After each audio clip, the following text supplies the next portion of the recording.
தமிழ்நாட்டின் பல பகுதிகளில் கனமழை பெய்ததால் வெயிலின் தாக்கம் குறைந்து குளிர்ச்சியான சூழல் நிலவுகிறது. இந்நிலையில் நீலகிரி மாவட்டத்திற்கு இன்று ஆரஞ்சு எச்சரிக்கை விடுக்கப்பட்டுள்ளது.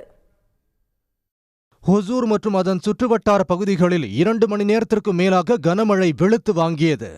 ஜிஆர்டி சர்க்கிள் பகுதியில் மழைநீர் குளம் போல தேங்கியதால் வாகன ஓட்டிகள் சிரமத்திற்கு உள்ளாகினர்.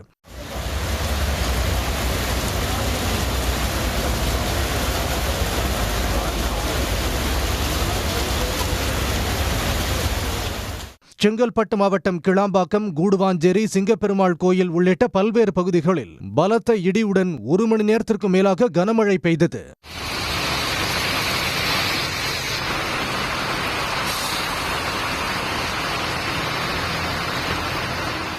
காஞ்சிபுரம் மாநகராட்சிக்கு உட்பட்ட ஒளிமுகமதுப்பேட்டை, செவிலிமேடு, பெரியார் நகர் உள்ளிட்ட பகுதிகளில் கோடை மழை வெளுத்து வாங்கியது.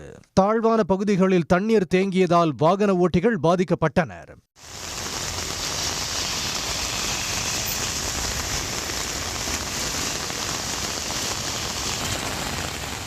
தேனி மாவட்டம் ஆண்டிப்பட்டியில் வைகையாறு நீர்பிடிப்பு பகுதிகளான வருசநாடு, சிங்கராஜபுரம் உள்ளிட்ட மலை கிராம பகுதிகளில் காற்று, இடி மின்னலுடன் கனமழை கொட்டியது.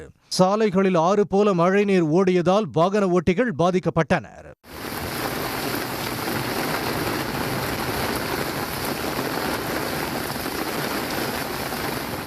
விருதுநகர் மாவட்டம் காரியாப்பட்டி மற்றும் அதன் சுற்றுவட்டார பகுதிகளில் 1 மணி நேரத்திற்கு மேலாக பலத்த காற்றுடன் கோடை மழை பெய்தது. கனமழையால் தெருவில் தேங்கிய நீரில் சிறுவன் ஒருவன் நீச்சல் அடித்து மழையை வரவேற்ற வீடியோ இணையத்தில் பரவி வருகிறது.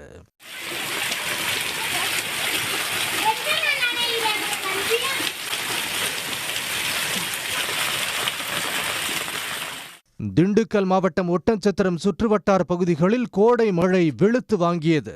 ஒட்டன்சத்திரம் தாராபுரம் சாலையில் குளம் போல தேங்கிய மழை நீரில் வேகமாக சென்ற கார் கவிழ்ந்து விபத்துக்குள்ளானது. இதில் கார் ஓட்டுநர் மணி காயங்கள் எதுவும் இன்றி உயிர் தப்பினார்.